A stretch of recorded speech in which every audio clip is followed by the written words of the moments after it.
This episode of the History of Aviation podcast is brought to you by True Comfort Heat and Air. Veteran owned and operated, True Comfort Heat and Air. More information in the description below. Welcome to the History of Aviation podcast, a podcast that takes you on a journey through the evolution of aviation from its pioneer beginnings to modern marvels of flight. I'm Derrick Beeler, and for this episode, I'm joined by Mr. Julien Martinson. How's it going, Julien? Well, hello. It's doing very well, and thank you so much for inviting me as a guest on your podcast. It's great to be here. We're definitely glad to have you, and we're going to dive into airport design then and now. So how can we jump into that? How can we start that? Well, during back my first days as a flight attendant, I was truly fascinated by airports because as soon as you arrive at a destination, the first thing that strikes you is the destination. And really, it's the first impression that people have of a destination is the airport. So it's not only an economic hub and superpower, an economic engine of the local economy, but it drives the money, but it also gives the first impression of what you have, of what people see. So it's very important that the airport be efficient. And so I was just looking over the history of airport design concepts. And we go back to the 1920s when they had the beehive concept, which was illustrated with the Gatwick Airport. So the concept there is a circular airport whereby aircraft would taxi in at 45 degrees, unload passengers, board passengers, and then turn 90 degrees and taxi out at 45 degrees and taxi back to the runway. And so in the early ages of aviation, this worked well because the aircraft were small and there were not that many aircraft, because in the 1920s you might have an airport with 6 or 8 flights that would arrive at any given time. And so the airports were not that big. And then as airports grew, the concept was to have the circle grow bigger and bigger. And then they decided to add satellites. So you'd have an underground pier or a road, and you would have another circular hub. And so you created this central circle with these smaller circles around it to expand the airport. And then finally, that didn't quite work so good because then you had too many pending satellites that it was no longer efficient. And so then they came up with the concept of linear airport designs. And so that's a terminal with one long terminal. And so the advantage of that layout is that passengers, as they arrive by car, they could disembark and go into the terminal and walk straight to their aircraft. And so if you're arriving by vehicle, the walking distance for passengers is most efficient. However, if you're connecting a flight and you had to go from one side of that line to another side of a linear terminal, you may be walking very long distances. And so this proved to be disadvantageous. And so then they came up with the pier and finger design, where you would have different piers where the aircraft were clustered around the piers. And so you see this in many airport designs like Vancouver International Airport. And so the advantage of that, so when it comes to selecting a location for an airport, traditionally, or the very first airports were on greenfield airports. So the grass is green, you can do what you want and really execute a plan that is meets the needs of the designer of the airport. So this is good if you're building a brand new airport in different. So traditional airports were built on greenfield locations, um, and so the airport designers were able to choose a location and conceptualize an airport plan and layout that would maximize their performance. And so Classic example of this one is Mirabel International Airport, which was built for the Expo in 1967. And so they chose a location further away. And the concept was to build an expansive road area with up to 6 terminals. And Montreal at the time was the hub of Canada and the economic epicenter of Canada. And so all flights from Europe had to transfer via Montreal.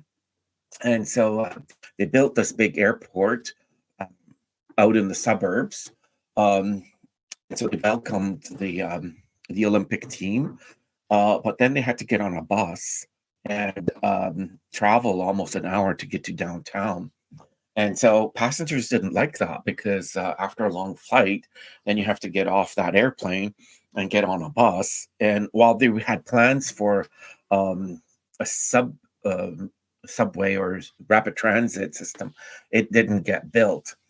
And so, for this reason, Mirabel Airport struggled a lot just because of its location. And many airlines came, tried it out, and then they would leave. And then other airlines would come in and they'd try it out for a couple of years, and then they would leave because they had competition between Dorval. And so, finally, after so many years, the airport uh, tried to change its function, and they considered it into turning it into an amusement park or movie theaters, or a number of ideas were proposed, but all of them failed for various reasons. Because after all, the airport is designed to function best as an airport and not as an amusement park, or not as a casino or a shopping mall. Uh, and then so the airport was used for maintenance operations. But then when Air Canada and Canadian Airlines merged, they also merged their maintenance facility, therefore shutting down the maintenance operation at Mirabel, therefore thus reducing again the number of flights needed, and then ultimately it was just completely demolished because it would cost so much to rebuild and maintain. It was torn down. The next one are airport expansions. And so expansions utilizes the existing infrastructure with lower costs, and they have a faster completion. And so in today's world, most of the airports that you'll see are not greenfield airport developments. They are expansions of existing airports. And so, what is critical when choosing a location for an airport is its proximity to the population center and ease of accessibility. So, it has to be accessed by rapid transit, bus systems, taxi systems, and highway infrastructure. And when you have those things, then your airport is going to have better chances of having success. And we also need to consider the environmental impact of an airport as well. That is also access to resources, and as well as uh, the impact to the environment. And the biggest factor for the success of an airport is finally the economic feasibility.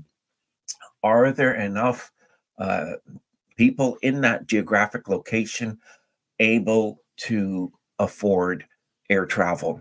And so, if you have a center with that is very multicultural, the chances are that people are traveling back home and or inviting friends and family to visit, or traveling back home, and so this would increase the need for uh, air travel services. However, if your airport is in an area where um, there is not that multicultural impact, multicultural diversity, then it's going to be a little bit more challenging to get that volume. Um, so we look at different case studies of success stories of airports, and one that comes to mind is the Hong Kong International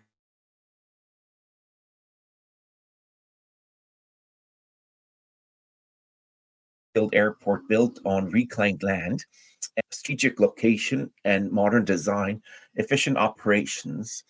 and they increased the terminals and expanded it from a 2-runway setup to a 3-runway setup, and increased parking, increased concourses, built the train, and a lot more traffic parking facilities. They did a lot of changes at the Hong Kong International Airport, which stems to be one of their a success story of airport expansions. We can look at other airports that also have personally caught my eye. Is the Vancouver International Airport, which has won numerous prizes for being the best airport in North America. And one of their features that I like so much is their attention to interior design and the way that they incorporate the First Nations concepts and artwork throughout the airport, which include waterfalls, an aquarium, an indoor rainforest, which are some of the main features of the airport. So not only does this create a relaxing and memorable experience for passengers, but it's also um, a way of wayfinding and a meeting point at the airport. So it's easy for people to say, "Oh, I'll meet you underneath the clock," or "I'll meet you by the jade statue," or "I'll Right. meet Yeah, you by absolutely. this um, Yeah. tapestry or monument." And so it's an easy way for people to find and meet each other at those strategic points. So some of the biggest airports in North America with passenger volume are the Hartsfield-Jackson Atlanta International Airport, and they have over 107 million passengers. So I just cannot imagine so many passengers going through one terminal. Um, and in Europe, we have Istanbul Airport with 64 million passengers per year. And in Asia, there's the Beijing Capital International Airport with 74 million passengers. And so typically, airports will measure their volume by the number of passengers that have come in and out of their terminal. However, keep in mind that one of the biggest restrictions on airports is not passengers, it's runway capacity. And so the larger the airport, um, the airlines will operate on a concept called a bank of flights, meaning a number of flights that arrive within an hour, a given hour, and um, international flights and then domestic flights will feed passengers onto those international flights. And so this is how the airport fluctuates. And so if you look at the number of passenger volume throughout a 24-hour day, you will see that there are periods of peaks with passenger volume and then a lull, and then there's another peak. So, for an example, you may have a bank of flights coming in at around 8 o'clock. So between 7:30 and 8:30, you have a bank of flights, and the airport is very busy. And at Right. 9:30, it peters down. And then at 10:30, you have another bank of flights um, because passengers want those connections. And then it peters down at 11:30, and then at 12:30, you'll have another bank of flights. So here in Canada, in Toronto, for an example, uh, in the morning, we have a lot of flights going to the United States. People want to get on the airplane at 6, 7 o'clock in the morning so they can arrive at their destination for business on the same day. And then in the afternoon, you have the transatlantic flights that will depart by around 4 or 5, 6 o'clock, right up till midnight. So you have that 6 hour period where you have a lot of transatlantic flights, and uh, and then you have your Asian flights. So typically on a 24-hour cycle, you'll see these cycles of aircraft destinations, and then they repeat themselves.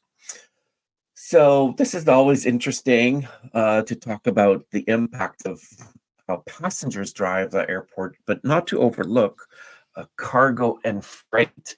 So cargo is also a very significant part of airport operations, and many aircraft are um, built with a belly compartment where they transport significant cargo, and some aircraft are designed as a combi, which means that they have part on the main deck. They have part for passengers, and part of it is designed to transport cargo. Cargo, yeah. And yeah, so they have those are combi um, um, aircraft designs, and then you have freighter aircraft, which are exclusively used for cargo and freight operations.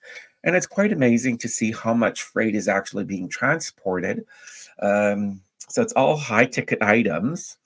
So no plastic shovels.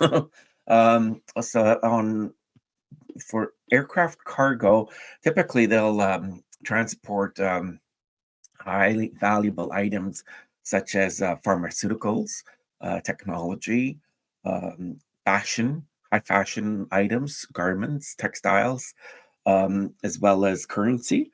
And not to overlook exotic vehicles and horses and exotic animals. So they might transport, you know, exotic animals like tigers, as well as human tissue as well that they transport, fruits that are highly perishable, and flowers as well. So I remember working at the airport, and they had a whole shipment of flowers in these long, narrow boxes.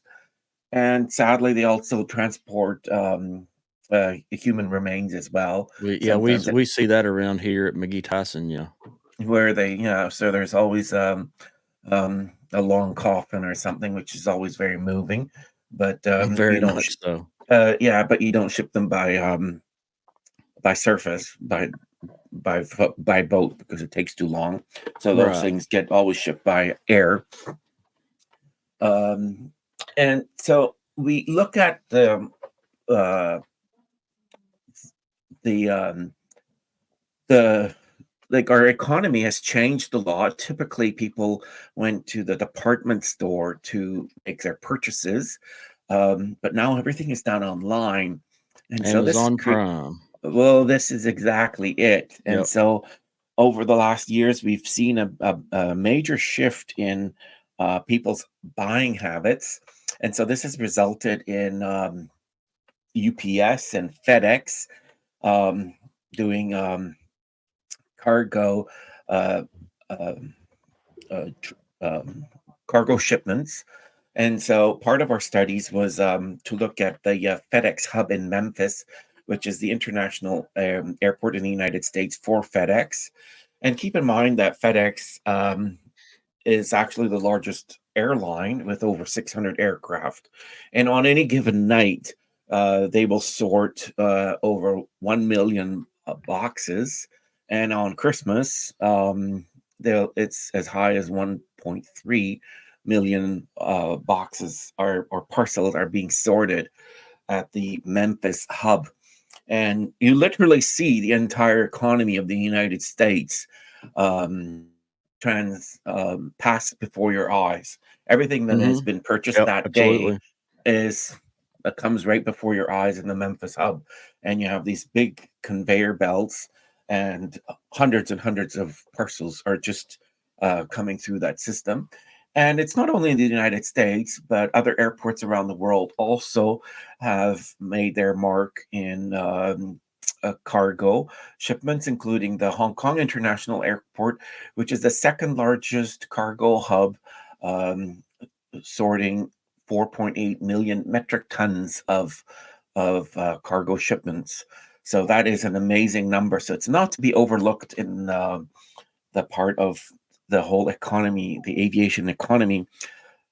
Keep in mind that only 2% of the world cargo volume is transported by air. However, 30% of the value is being shipped by air. So it's all high value shipments that are being um, transported by air freight. So it's a very big part of our economy, and people spend a lot of money to make sure Oh that their yeah. parcels are shipped by air. Yeah. Derek, did you have any other comments or Yeah, observations? something that really going back to the beehive design, which I Yes. obviously I'm not old enough to remember that, but I found it interesting. There's no pushbacks in that design of an airport. Uh, no, not that I recall. So the aircraft would come in at 45-degree angle of the aircraft building of the terminal building, and then just angle out at Hmm. 90 degrees. So no pushbacks didn't exist, or they didn't have the material for it, or they avoided it simply by the design of the circular airport. So when Uh, you talk about pushbacks themselves, which they have now, that is still more efficient than the 45-degree angle. well, as aircraft get bigger, it becomes more cumbersome. And Right. on a linear airport design concept, it's hard to make a turn. So the aircraft taxis along the taxiway, turns and comes in perpendicular to the airport Right. on a Yeah. linear design, and then they get pushed back by a tug, or by what they have now, or what's called a wheel tug. So it's a small engine inside the front um, wheels, and it actually pushes the airplane back. So the aircraft can actually reverse based with the mechanisms on a mechanism called a wheel tug, and they can push back on, on their own power without the use of a tug.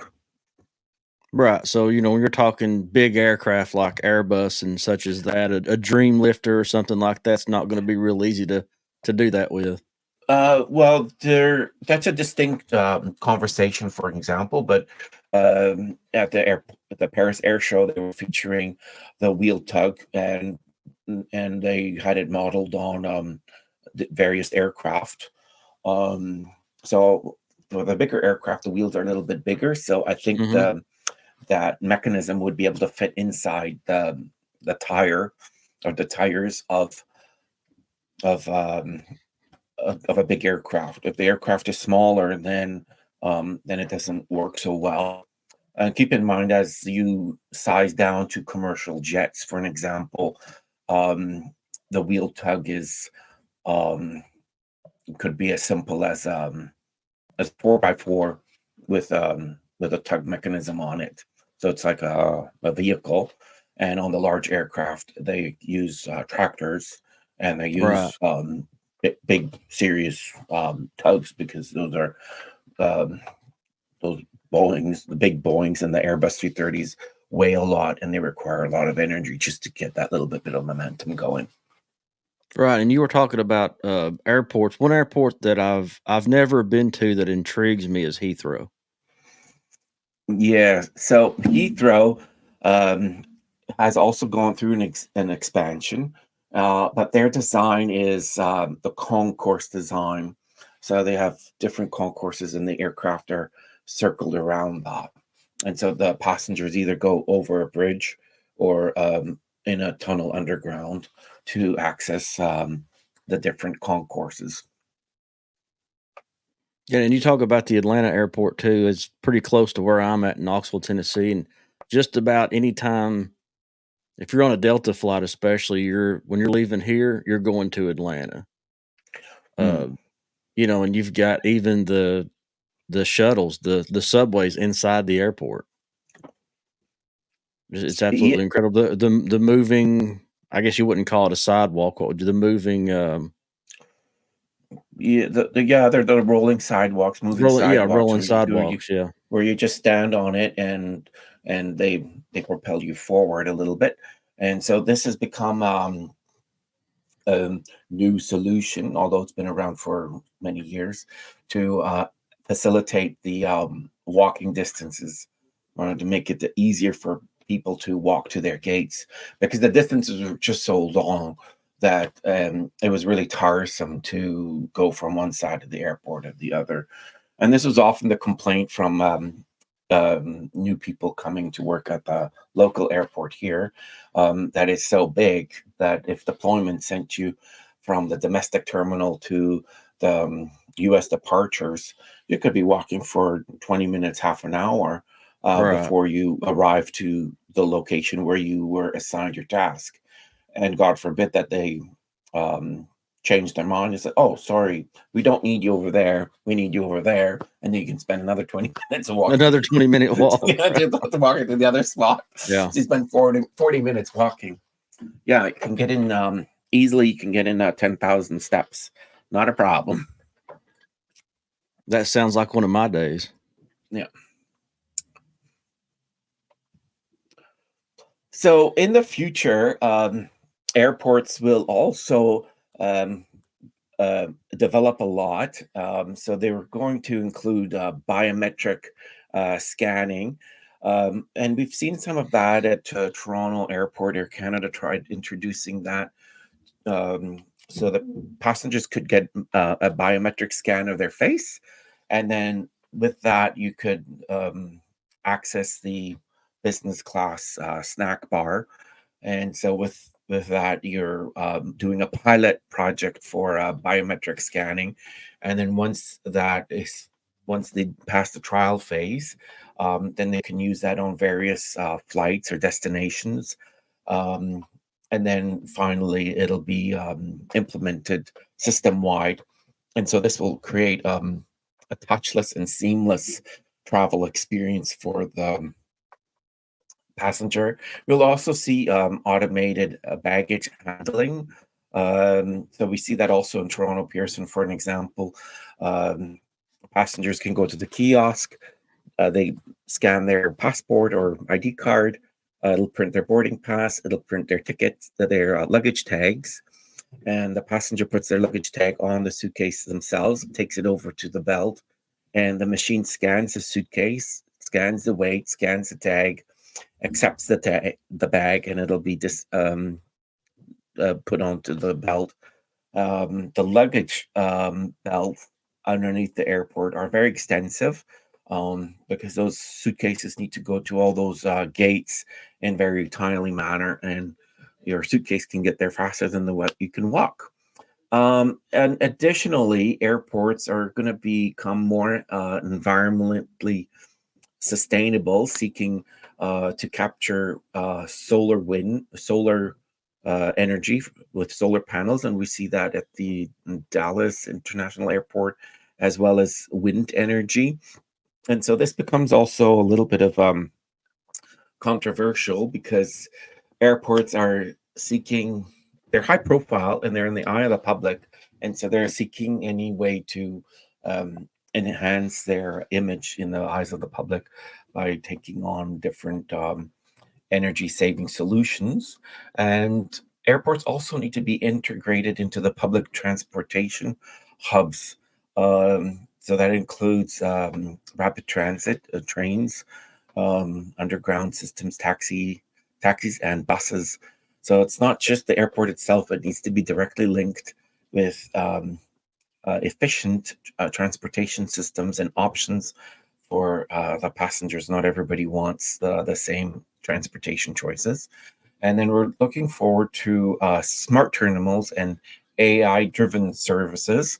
And so, one of the things that new airport concepts are looking to are special apps which will tell the passenger how to navigate or walk from uh, one gate to the next gate. And so this will um, alleviate a lot of confusion, or passengers not knowing how to navigate the airports if they're there for their first time. And it'll also alleviate a lot of stress from staff who get asked the same questions. Oh, how do I get to this gate, or how do I get to that gate, or that concourse? The app will guide them, and so this will help make the airport uh, system much more efficient with these apps. Yeah. Yeah, I mean that's a pretty cool concept having that. But a couple things before we close. There's just a couple of big cities here in the United States that uh, one is New York. I find it interesting they have two airports there. Can you elaborate that a little bit? You got JFK and then LaGuardia. LaGuardia. Yeah. So why two airports in New York City? Just Well, curious. New York is a very big city. Offhand, I don't know what the population is. Do you know? I think it's over what 20, I don't 25 know. No. million. I think it's a number like that. I'd have to Google it. Um, but very big airports.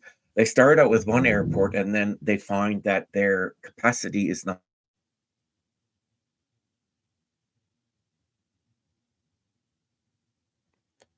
more.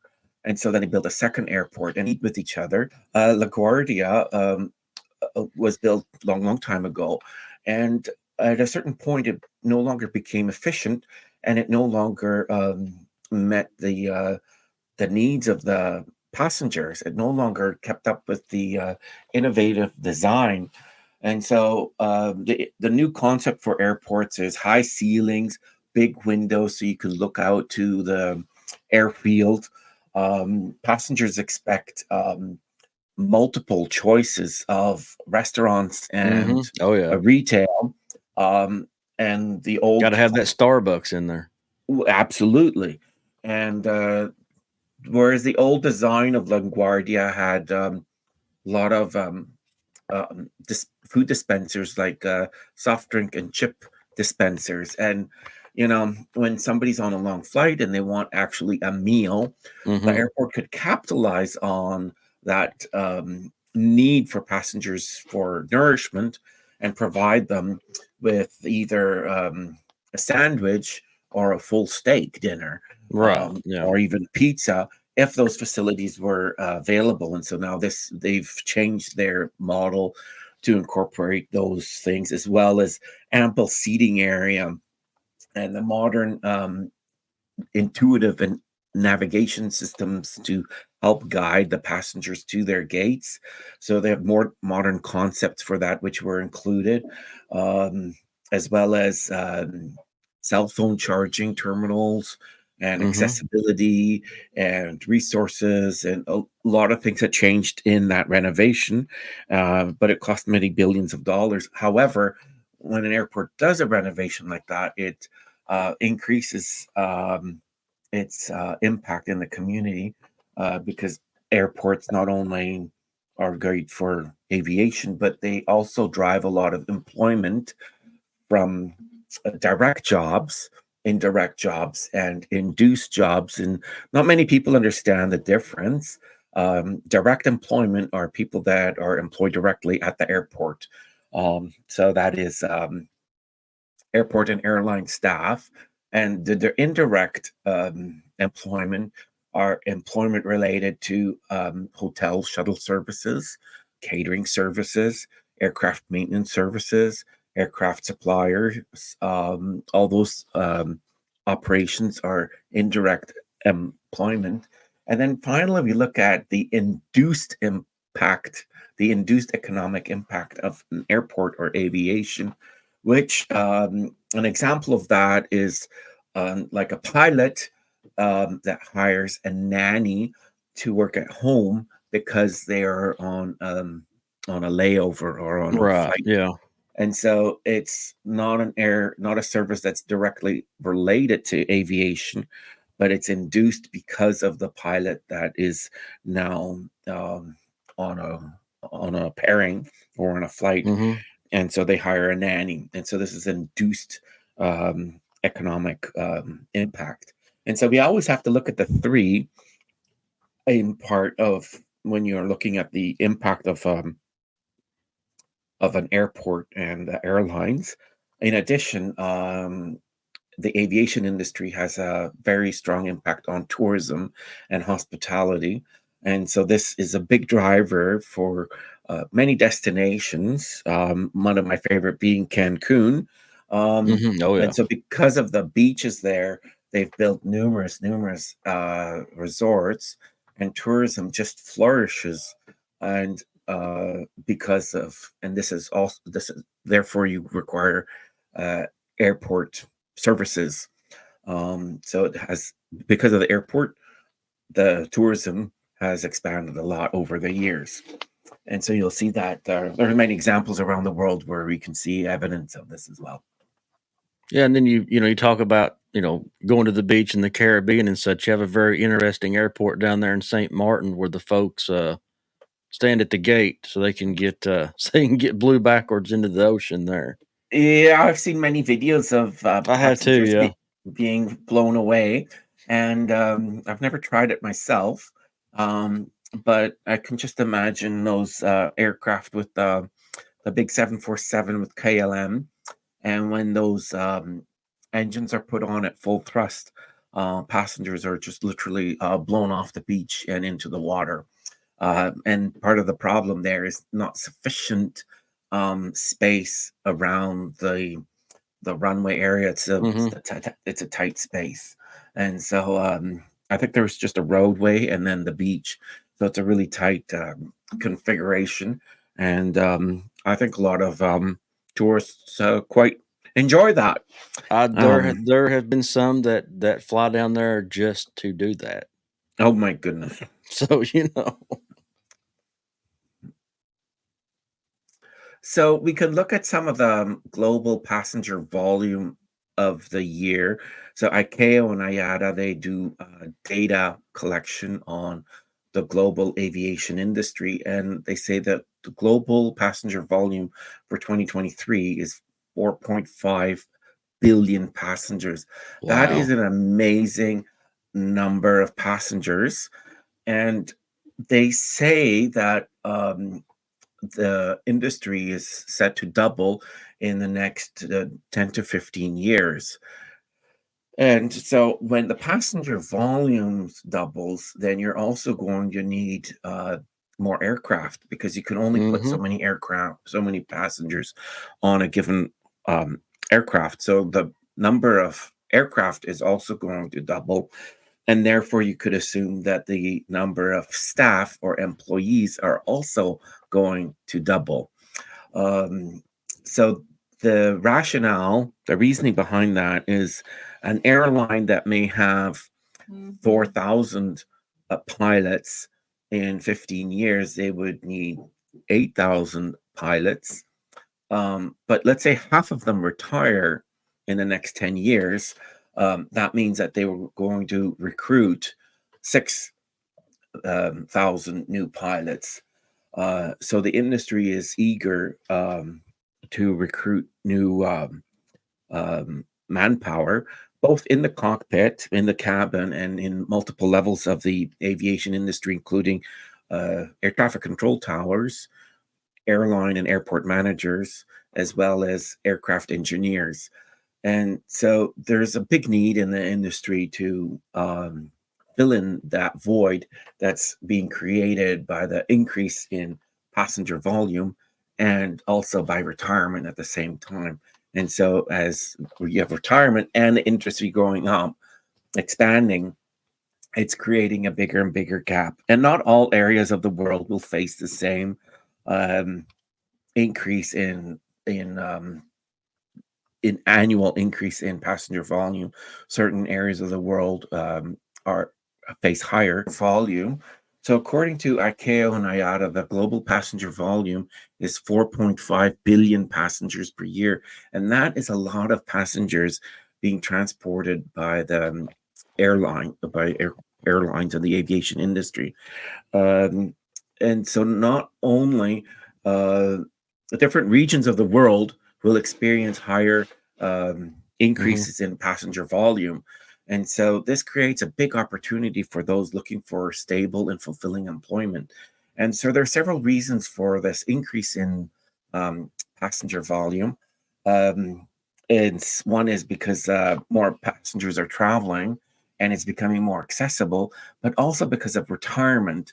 And so if you're looking at an airline, for an example, that has 4,000 pilots, in 10 years, they may have 8,000 pilots. Hmm. But let's say hypothetically, half of them retire in the next 10 years because of the demographic age an airline would have to recruit 6,000 new pilots in the next 10 years.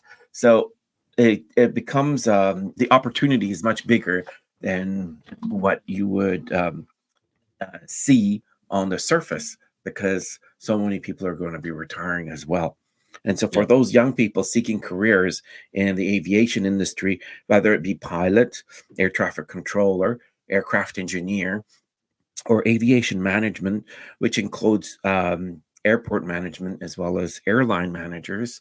The aviation industry offers a lot of opportunities for young people who enjoy stable and fulfilling employment, that value international and global connectivity, and that want promotions and seek career progression.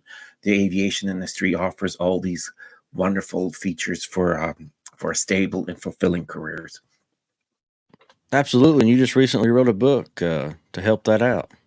Well, this is correct. So the book was entitled "The Ultimate Guide to Careers in Aviation," and so we look at what's driving the aviation industry.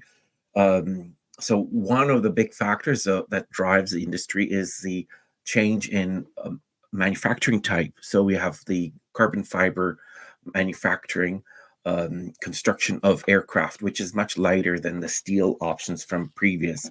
And so this makes the same aircraft much lighter and more efficient, more fuel efficient, um, as well as airfares have gone down over the years since 10 or 20 years ago. And so the airfares have become more affordable, as well as many regions of the world. Families have an increased um, disposable income. And so if the disposable income of a household increases, um, they're able to afford the airfares in order to get onto airplane. And we also see a reduction in travel documentation and policy. And so, as countries collaborate more together with each other, they reduce the documentation required in order to travel. And this reduces the barriers and therefore makes it easier to travel. And in addition, the industry has enjoyed um, attaining a critical mass.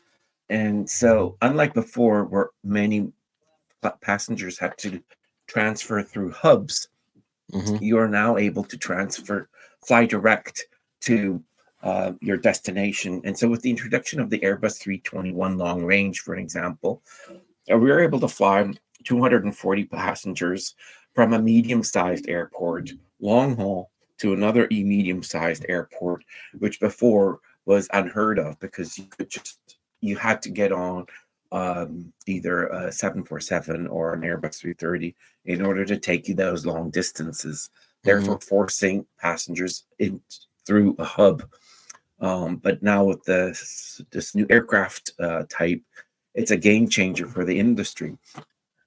And so, because of all these factors, it makes it easier for people to travel. And not surprisingly, the passenger volume has gone up year over the year. Mind you, some years it does go down because of various factors, but there's a steady increase in passenger volume. And so, for those reasons, those seeking employment in a stable career will find those opportunities in the aviation industry. Absolutely. And I appreciate taking us through the journey of airport design, Julian. Well, thank you. It's truly my pleasure. And I always like visiting airports. My favorite is, of course, Vancouver Airport, Hmm. Vancouver International Airport. But I've seen airports in the Caribbean and in Europe, and as well as in Africa. And when I look at an airport, I always look at what design concept do they have here, and is it working? And then I kind of get feedback and then get the vibe of the city by how the airport is put together, designed, and what facilities are available, and is it efficient? And and so it's a fascinating experience for me to be in an airport. So next time when you're visiting an airport, consider what type of airport design is it, what are the pros and cons, and is it meeting the needs of the passengers? And how is the airport being? What's the first impression that you get when you arrive at a destination? Is it a good one? Is it a congested one? Is it? It can be so many things. Yeah. Absolutely, and it's always interesting and fun, isn't it? All social media links are listed in the description below. Thank you for flying with us on the History of Aviation podcast. We'll see you next time.